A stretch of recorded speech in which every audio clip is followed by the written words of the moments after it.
Video ini khusus buat kamu yang bener-bener mau banjir orderan di Shop Tokopedia atau TikTok Shop dan Tokopedia. Nah, gini. Sesuai yang gue bahas di Instagram atau TikTok gue sebelumnya, kan banyak juga di antara kalian yang udah komen di situ, mau dong dibikinnya rangkuman. Jadi gini, secara recap simpelnya ya, kalau yang belum tahu ya, jadi kemarin gue diundang di salah satu acara TikTok namanya TikTok Mega Sales. Nah, TikTok Mega Sales ini sebenarnya adalah acara khusus di mana yang diundang ke sana itu cuman dua kalangan, satu brand besar sekalian. Jadi kayak di situ tuh lo ketemu kayak bosnya Philips, CMO-nya Scarlett gitu kan, ada juga dari bosnya Tokopedia juga gitu kan. Jadi brand-brandnya level-levelnya tinggi. Nah, sama agensi juga diundang, tapi cuman agensi level top aja. Dan kebenaran kita di MIA termasuk, jadi kita dapat undangannya gitu ya. Nah, di sini dapat insight yang gila banget. Jadi kayak gini loh, ini beberapa hal yang mau gue rangkum buat kalian ya. Tapi mungkin gue nggak mungkin kasih semua on detail bangetnya, karena pasti info-info seperti ini ya kita juga pakai di MEA buat ngerjain klien. Dan beberapa klien yang di pendampingan yang tokonya memang kita lagi pegang, apakah mau yang kita kerjain atau kayak memang lagi di konsultan sama kita pasti bakal kasih lebih banyak. Tapi ya gue rasa ini cukup lah kalau buat kalian udah dapat gambaran gitu. Dan gue yakin karena gini, kalau nggak juga kalian nggak akan dapat juga sih infonya. Oke, kita langsung ya. Jadi gini, konsepnya adalah ternyata gitu ya, dari data TikTok nih, lu sadar kan kayak kenapa sih kalau pas lagi event, sering banget gue dapat pertanyaan gini, kenapa kalau lagi event itu order rame, setelah itu order hilang? Ya kan, 66, 77, 55, selalu kayak gitu lah, 10, 11, 12 gitu kan. Jadi kayak itu udah template gitu kan. Nah, yang orang nggak sadar adalah cara e-commerce ketika kerja itu beda sama lu jualan toko biasa. Kalau toko biasa lu buka pengennya tiap hari rame. Kalau e-commerce enggak, kadang mereka itu, tapi dihitung-hitung ini lebih untung gitu ya. Jadi bukan kayak setiap hari gue harus cari 10 order, enggak. Jadi misalnya nih, hari biasa gue 10 order, gue bakal menyiapkan supaya di hari tertentu itu bisa 100 order atau 200 order. Setelah itu gimana? Setelah itu memang pasti bakal aneh kalau lu nggak ngerti caranya. Kalau lu ngerti caranya masih bisa dapat dikit. Nah, setelah itu reguler lagi. Untung mana nih? Ini sama kayak kita setiap hari 10. Untungan yang kedua.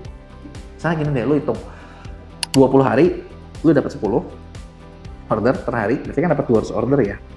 Nah, dalam satu hari nih di puncak campaign, lu dapat 200 order. Ya, udah gitu berarti kan sisa 9 hari. 9 hari sisanya, yang tadinya 10 cuma dari 3. Hitung deh, 200 tambah 200 tambah 3 kali 9, 27. Artinya lu dapat 127 order. Bandingin sama cara konvensional di mana ya udah gue buka pengennya setiap hari 10 order. 10 dikali 30, 300 order. Artinya ini lebih gede, ya kan? Nah, kenapa kayak gitu? Ternyata mau jadi siapin. Data yang gue dapet nih dari mereka, ternyata mereka bilang di event akhir tahun, gitu ya. Mungkin ini event akhir tahun Tokopedia kali ya, Tokopedia atau mungkin TikTok Shop yang tahun sebelumnya, gitu ya. Itu ternyata rata-rata orang itu bisa sell, bisa ngasilin duit itu sampai $92 per spend per orangnya. $90 itu $1.400.000, lumayan. Jadi untuk tiket event doang, cepet langsung keluar segitu. Yang mungkin biasanya mereka nggak belanja segitu. Nah, ini cukup potensial. Dan kayak di Ramadan kemarin, nah di promo 55, promo 66, itu ternyata di Tokopedia dan Shop Tokopedia, itu ternyata ada 80% order lebih tinggi. GMV-nya naik 66%. Nah, datanya adalah 79% ordernya lebih naik, GMV naik 66-72%. Artinya omsetnya naik gede banget. Cuman di event itu doang. Nah, terus gimana nih caranya biar kita rame kan gitu kan. Sebenarnya kalau di TikTok mereka tuh membahas ada yang namanya full funnel. Jadi kalau buat yang lo nggak ngerti, konsepnya gini, marketing itu ketika lo promosiin sesuatu, lo tuh harus ngatur mulai dari awareness-nya kayak gimana, consideration-nya, conversion-nya, loyalty-nya seperti apa. Itu namanya full funnel. Full funnel itu jadi mempromosikannya bener-bener mulai dari yang penting orang tahu, udah gitu orang mulai mikir-mikir, mulai tertarik, orang beli, dan setelah itu orang ya belanja terus-terusan. Itu namanya full funnel gitu ya. Jadi kalau lo mau sustainable, lo mau stabil, ya ini memang lo harus jalanin gitu kan. Nah, terus gimana nih kita ngaktifin si full funnel ini biar efektif? Nah, buat marketing full funnel ini biar efektif, sebenarnya simple, nggak susah. Buat fase awareness, si TikTok itu udah nyiapin sebenarnya fitur-fitur khususnya. Jadi kayak faktor awareness itu ada yang namanya iklan top view, top feed, nah atau in feed ads. Top view itu apa? Kalau lu buka TikTok langsung muncul. Nah, itu namanya iklan top view. Cuman top view ini bukan satu iklan yang nggak bisa semua orang beli. Bukan nggak bisa semua orang beli sih, tapi lu kalau beli itu harus lewat agensi resminya, gitu loh. Dan agensi resmi ini sendiri terbatas yang bisa jual top view. Kebetulan kita di bisa sih, kalau ada yang mau. Tapi ini cukup mahal ya. Ini gue ngomong ini cukup mahal, tapi top view itu di-guaranteed ketika lo pakai satu hari itu lo minimal bakal dapat 20 juta view. Wow, kencang kan? Tapi mahal nggak? Mahal. Tapi efektif nggak? Ya bisa efektif. Nah, kalau top fit itu di iklan pertama pasti kalian iklan pertama ketika orang muncul. Itu juga dilelang. Nah, ada lagi yang in-feed ads. Nah, ini yang standar. Nah, biasanya orang iklan ya cuma dari yang standar.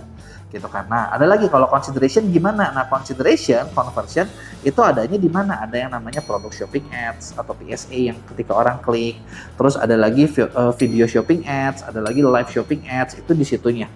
Gitu kan. Nah, terus kalau di Tokopedia sendiri ya mereka punya produk Tokopedia Display Network buat awareness, top ads buat biasa gitu ya. Nah, terus gimana? Nah, sebenarnya kalau buat rame, si TikTok sendiri ada kalendernya. Dia udah ngasih nih kalendernya nih. Jadi kayak di Juli ini waktunya kayak kalian tuh ngetes, nyobain nih kalau mau rame nih gimana? Oh, ya lu ngetes dulu nih. Tes, lu mau coba konsepnya kayak gimana?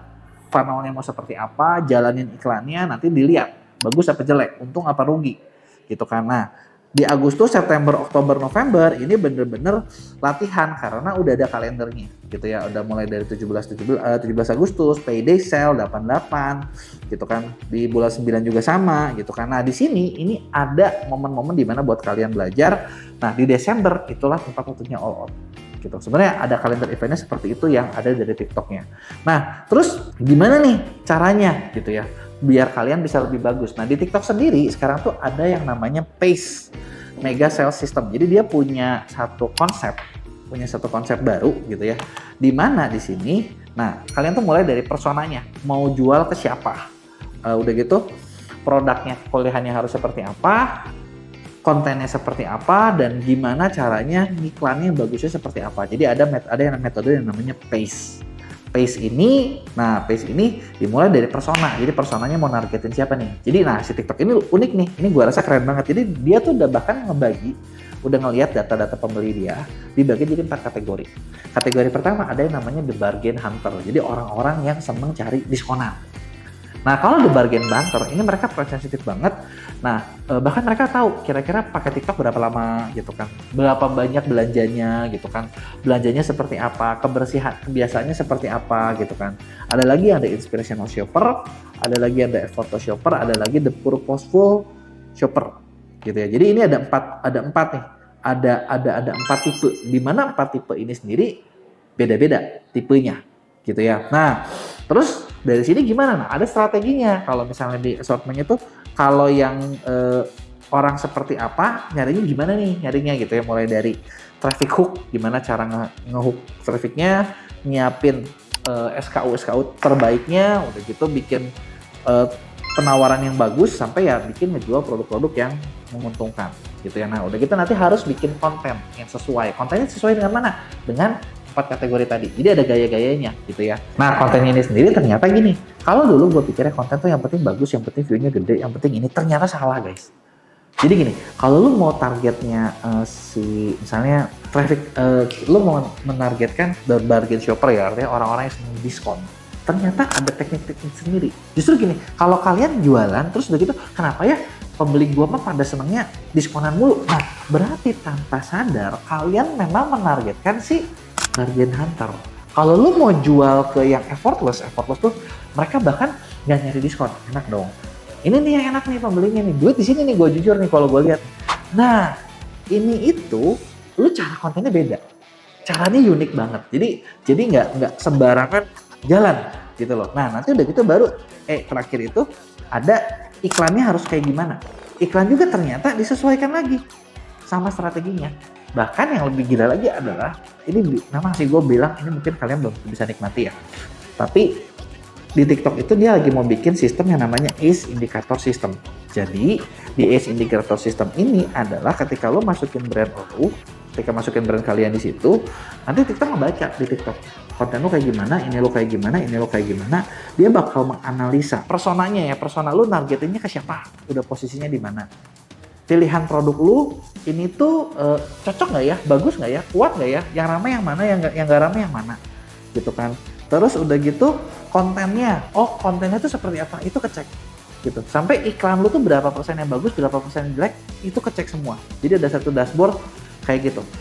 gitu. Kalau lu kebagian si Ace ini. Tapi yang gue tahu Ace ini kemarin cuma dikasih ke agency doang. Jadi kalau misalnya kalian yang ini nggak tahu, mungkin nggak dapat, atau brand besar. Ya brand besar mungkin kayak mereka ngeliat dari ad spend-nya kali ya. Kalau yang ad spend-nya gede dikasih, kalau yang kecil nggak. Gitu. Jadi ya kalau pengen pakai ini gimana? Ini tapi belum keluar ya. Ini belum keluar. Ini baru bocorannya seperti itu. Gue mau kasih satu contoh. Misalnya nih, kalau lu menargetkan the bargain hunter, artinya orangnya suka diskonan, gitu ya. Nah biasanya mereka tuh cari best deal, cari diskon, gitu kan. Gimana cara mereka nyari ketemu? Nah biasanya bargain hunter itu bakal ngeliat satu dari video komen, ngeliatin video-video komen, gitu kan. Terus udah gitu lihat endorsement dari kreator, gitu kan. Udah gitu kadang lihat UGC juga, gitu ya. Nah terus konten-konten yang disuka adalah, nah orang tuh suka ini apa, cheap find disebutnya. Kalau cheap find itu apa ya? Jadi kayak gue nggak sengaja nih nemu ini gini, hidden gem yang murah. Nah sekarang gini, lu bayangin kalau lu bikin konten promosinya hidden gem murah, ya udah pasti lu ngomong sama bargain hunter. Makanya lu nggak dapat yang lebih ini, atau tempat belanja yang oke.